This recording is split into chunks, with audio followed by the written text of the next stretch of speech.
So the Temple Mount and the potential rebuilding of the Third Temple has been much in the news lately.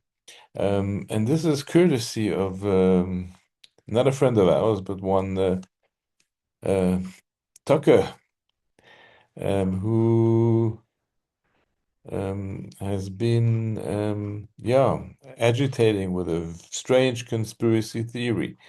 So it began uh, with the premise that Chabad's behind this war because Chabad's all about, building the temple, um, which we're not going to lie about. I mean, we've been working to bring Mashiach, and of course that involves the building of the third temple. But then it starts with all conspiracies about Chabad being behind this war and having an influence which is, well beyond. Well beyond anything we could ever imagine. So Tucker Carlson has been busy with these interesting conspiracy theories about, how involved Chabad is in this all, and how the temple being rebuilt is part of the agenda of this war, and that we have influenced as a Jewish community Trump to get involved in this with the sole purpose of having this temple rebuilt. And then he unearthed a very interesting video. This is a younger Peter Hegseth. And I want you to watch this. Trump's defense pick advocates a temple. Well, he's no longer a defense pick. He's now the Secretary of Defense, or in fact, as Trump renamed that department, as Secretary of War. In 2018, Mr. Hegseth was invited to address a journalists conference by Arutz Sheva, Israel National News. I'm sure you've read their bulletins, particularly over the past couple of years. He was then working for Fox News, and well, just listen if you haven't seen it yet. And today, Jennifer and I and others had a chance to go see the Western Wall of the Temple Mount, the Western Wall tunnels, so much of the old city. And as you stand there, you can't help but behold the miracle before you. And it got me thinking about another miracle that I hope all of you don't see too far away. Because 1917 was a miracle, 1948 was a miracle, 1967 was a miracle, 2017, the declaration of Jerusalem as the capital was a miracle, and there's no reason why the miracle of the reestablishment of the temple on the Temple Mount is not possible.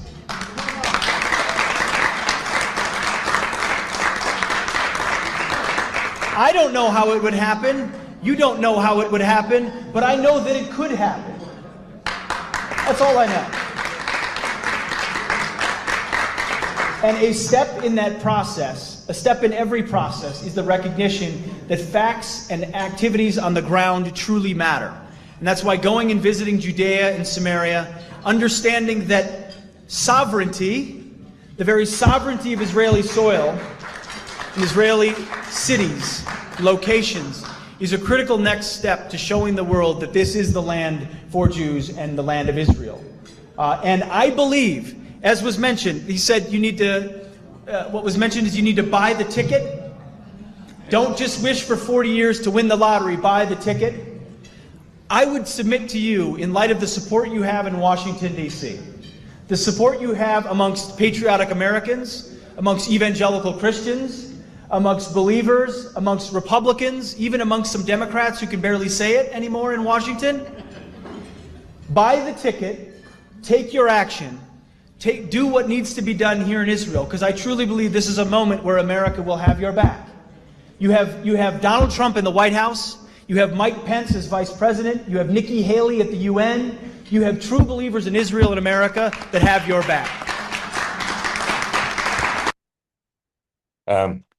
Sorry, I didn't mean to show the whole thing. And today, but I couldn't. I couldn't stop it. So the conspiracy goes that, in fact, that's why Trump insisted on having this gentleman confirmed as Minister of War. This is all to do with the conquest of Iran, and because he is in favor of the rebuilding of a third Beit HaMikdash. So that's a conspiracy theory. Boggles the mind. But anyway. So we're talking about the third temple. We're talking about its rebuilding, and we're talking about the fact that it hasn't been yet rebuilt. But of course, 1967 was a turning point. And as you saw in that iconic photograph, that was a moment when Temple Mount was conquered. It was in the hands of the Jordanians until then. And that actually raised a whole bunch of questions. There were political questions, geopolitical questions. There were also halachic questions that arose that didn't exist before, because really one couldn't go there before that. It was under Jordanian control. Before that, it was under Turkish control, and even during the British mandate, it was totally under it was off limits to Jewish people. So there was never really an opportunity. But from the day when it came into Jewish hands, Israeli hands, and here's obviously the picture that we've all seen, 1967, Har HaBayit B'Yadeinu, and they're standing there next to the Kotel, and the top of the mountain has been conquered. It raised some very interesting questions about the permissibility of actually going up on Table Mount sorry, not Table Mountain. That's very permissible and very recommended and a good activity. Temple Mount, whether that's permissible and recommended and a positive thing to do or not. And the response we're written and here, this is a fake picture. And I'll explain to you why it's a fake picture in a moment. But here's a helicopter overflying Temple Mount. Is that permitted? Now, there are areas of Temple Mount where you may not walk. What about the airspace above? And the decision was, the halachic ruling was that no, that the sanctity of the temple, it doesn't stop at a certain altitude. So even a flyover by helicopter or by an airplane would be forbidden, because you'd be violating the prohibition of going into areas in Temple Mount where you're not allowed to enter. Well, this is a fake picture because that whole area is a total no-fly zone, so you will not see helicopters, above that area. But the wonders of AI, which I had to, because I couldn't get a real picture, even though I had some interesting surprises when I scrutinized last week's pictures. Yeah, so this would be a theoretical halachic question, and the ruling was no. You would not be allowed to even hover above Temple Mount because the space is consecrated all the way up. There was one notable exception in sort of fairly recent times, and that was Sir Moses Montefiore.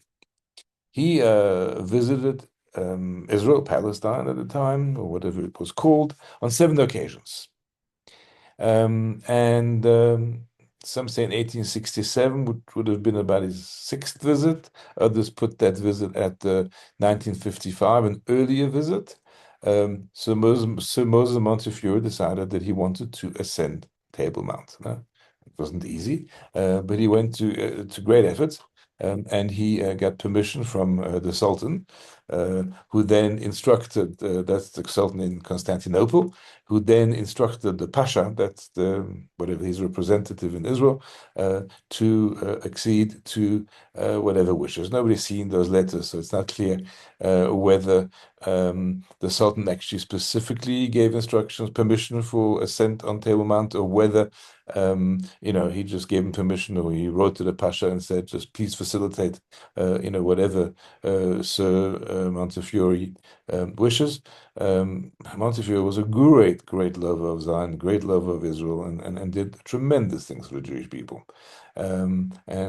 He established the first Jewish settlement outside of the wall. He actually built that iconic windmill, which you saw in the picture next to him.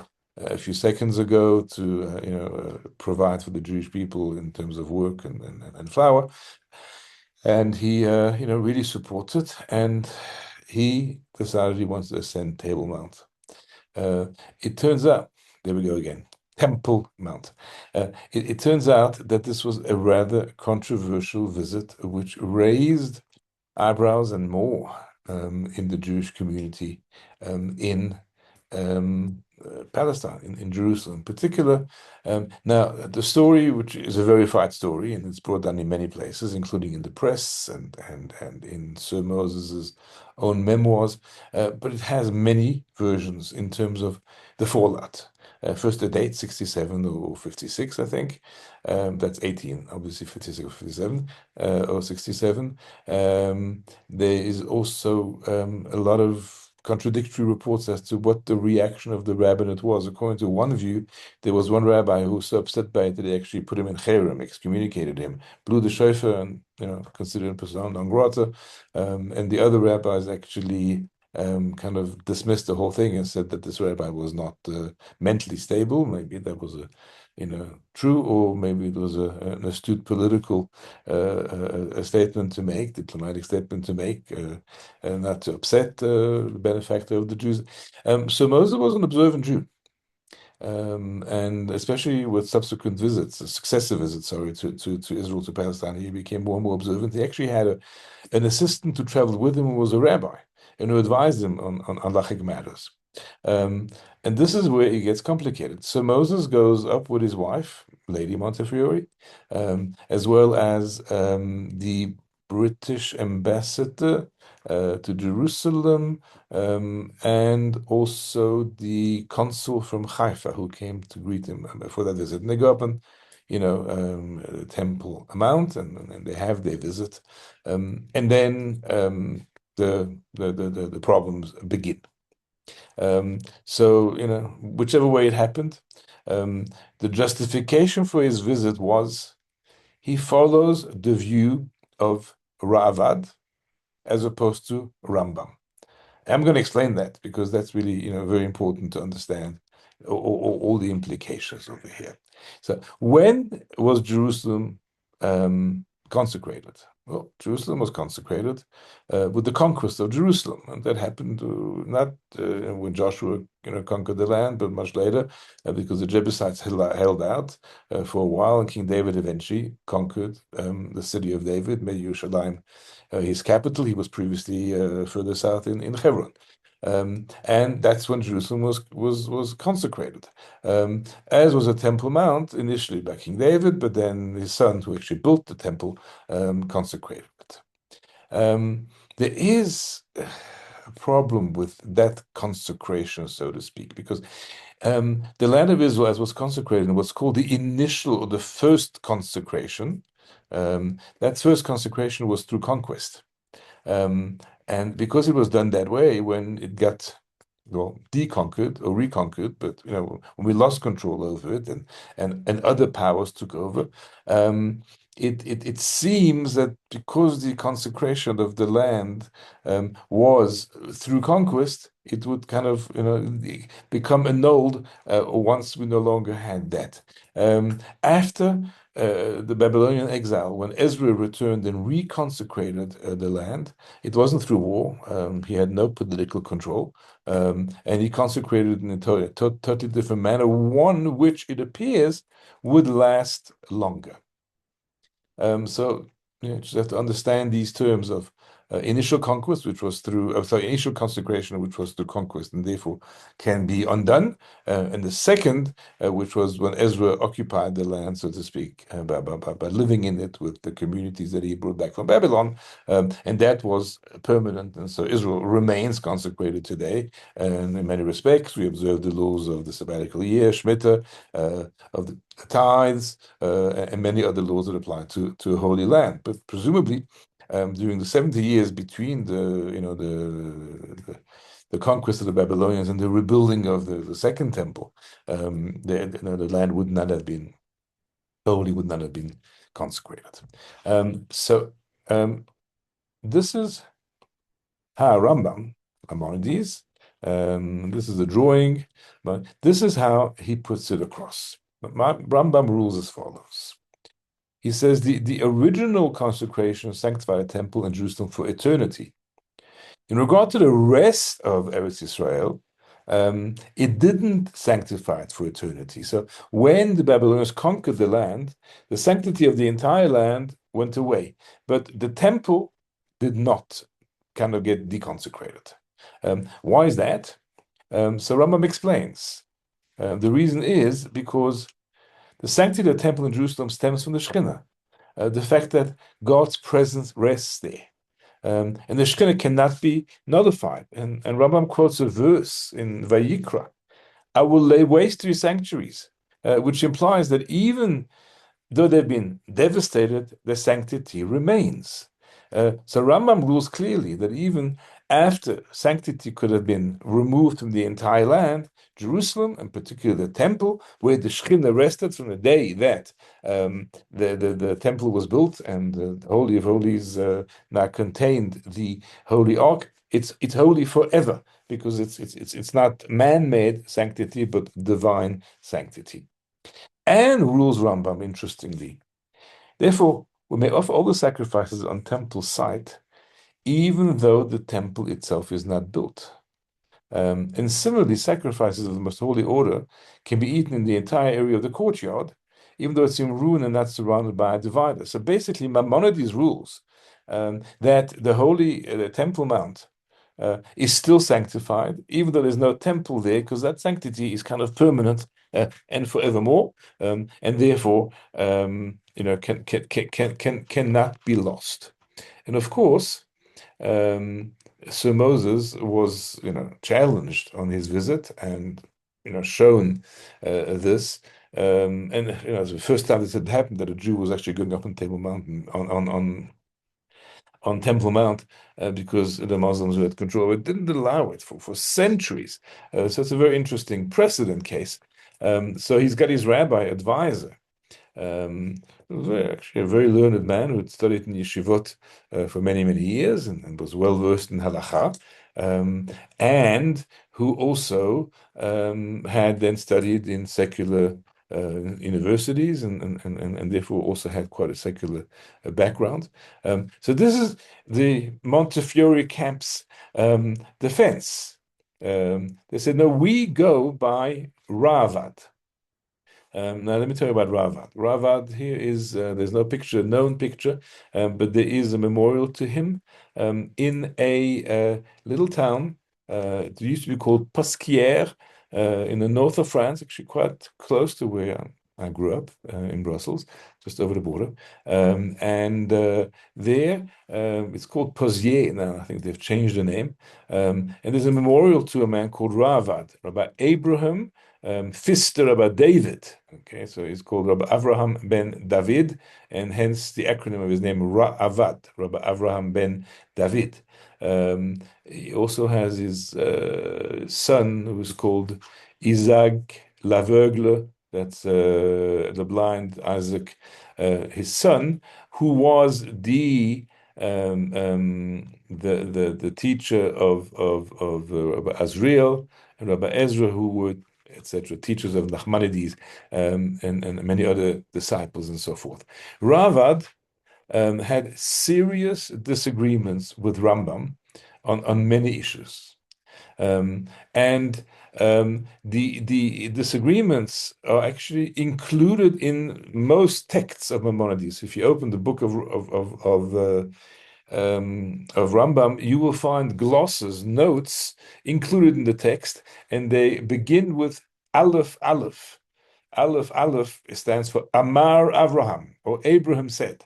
And Abraham then comments where he disagrees with Rambam, and there are many, many, many disagreements, and he's had the great merit of having those included within the text of Maimonides himself. So this is what he has to say. He says, regarding the first sanctification that Shlomo, that's Solomon, sanctified, the author's opinion here is his own reasoning. He says, Rambam, when he says the sanctity remains forever, that's his own opinion. I don't know where he derived it from.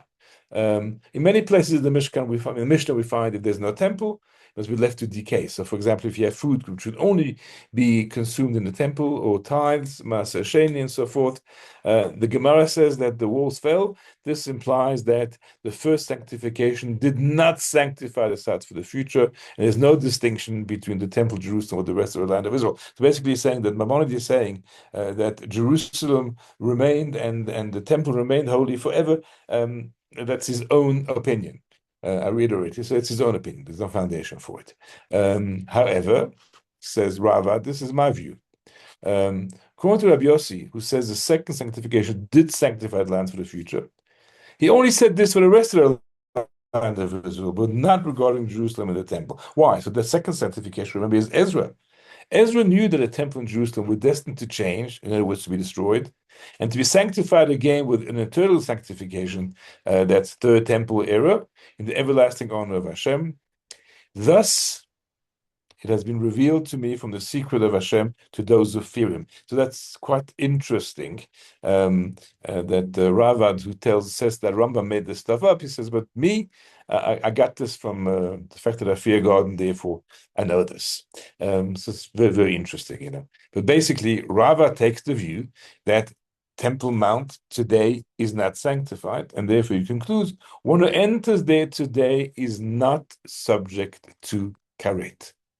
One who enters them today is not subject to karet.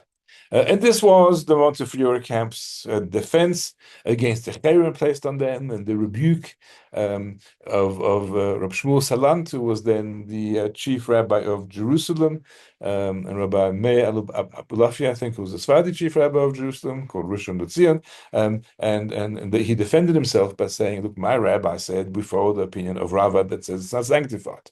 Of course, Rava didn't say you may go on Temple Mount. If you look at the words carefully, he said, if you go, you're not going to be subject to karet, which means spiritual excision. So it's not, you're not going to be punished in the same way today, but it doesn't seem like Rava is ruling just, go have a picnic. That doesn't sound right. So this is how the controversy, took place 150 years ago in Jerusalem. 1967 was the first time that these questions arose. Can we go up there? And can we offer sacrifices? To offer sacrifices, you have to be at a certain level of purity. It's not so easy, but the Pesach sacrifice is a bit of a Paschal sacrifice is a little bit of a what should I say, exception, in that if the entire Jewish nation is impure, then it is brought. So it became the subject of Pesach 1968, right? Because June 67 was, of course, a Six-Day War. Pesach 68, almost a year later, there were many who left Jerusalem on the day before Pesach. If you are out of town on Erev Pesach, then you have an obligation of bringing the Korban Pesach. So they felt that there was no other way, because if you were in Jerusalem, then the onus was on you, the obligation was on you to bring the Pesach sacrifice up Temple Mount, up on the mountain, and that could not be done. As a result, many people left. Some cynics will argue that this was simply, a ploy to be able to get away from the Pesach cleaning and the kitchen kashering, and so forth. And interestingly, every single year, people get arrested for trying to go up with a sheep or a goat on Temple Mount and to offer the Pesach sacrifice. But I think it's more of a publicity stunt.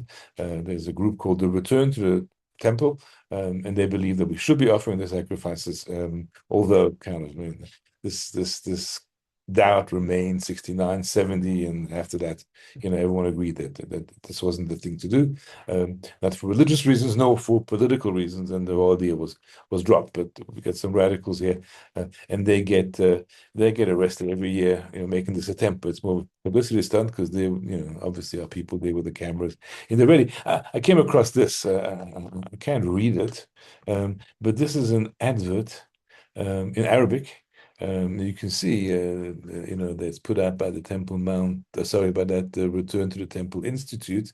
This was 3 years ago. But they're actually asking if there's anybody who would like to be paid a handsome sum to hide a sheep in an Arab quarter, and then it'll be easier to smuggle it into Temple Mount afterwards. And so this advert appears in the Arab press, which is very, very interesting. But that is pretty much not a mainstream view. What about actually going on Temple Mount today? For the longest time, I remember the sign up there's those, to the right of the Kotel, there's that staircase that goes up with a wooden frame that holds it. Forget that, it's called Mograbi Gate. And that takes you up on Temple Mount, and that's the only way that Jews can go, and Jews used to go visit there always. I think my first visit to Jerusalem was just after Temple Mount was opened. That's my parents. I think it was 69. And I remember so clearly my father taking me to the sign, pointing it, and saying, look, even though a lot of people are going up because it's a site, but halachically it's incorrect, and the chief rabbinate has actually prohibited people, from going there, and reminds people not to go there. It was taken down very recently, actually, by groups advocating for visiting Temple Mount. Now, why not go? Why not go? Is because there are areas of Temple Mount that are sanctified and that one may not go on. Obviously, the Holy of Holies, which nobody could ever go on except for the Kohen Gadol Yom Kippur.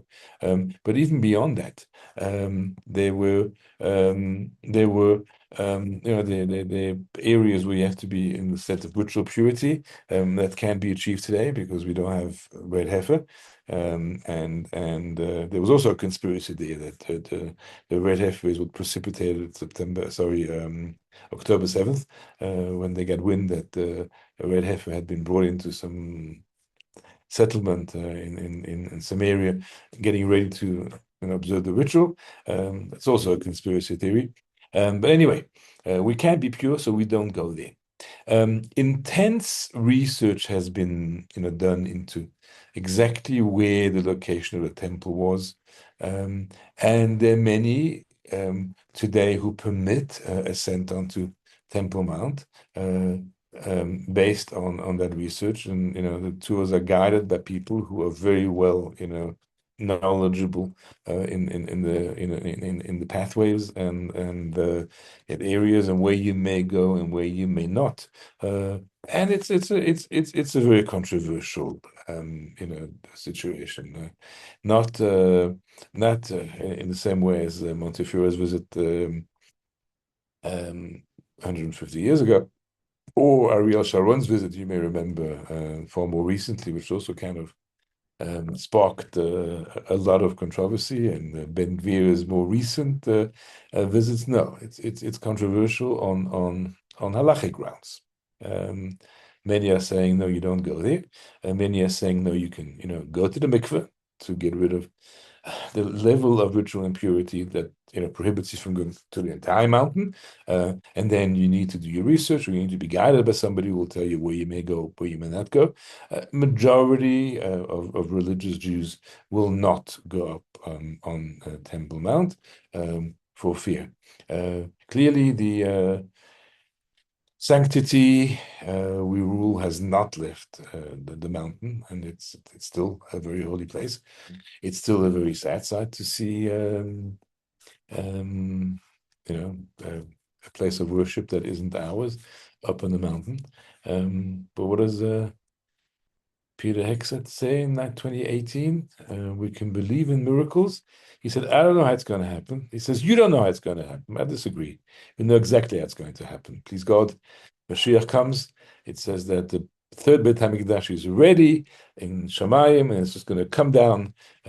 So let's just pray and hope that this is something which materializes, not just in our lifetimes, but very, very soon. Thank you.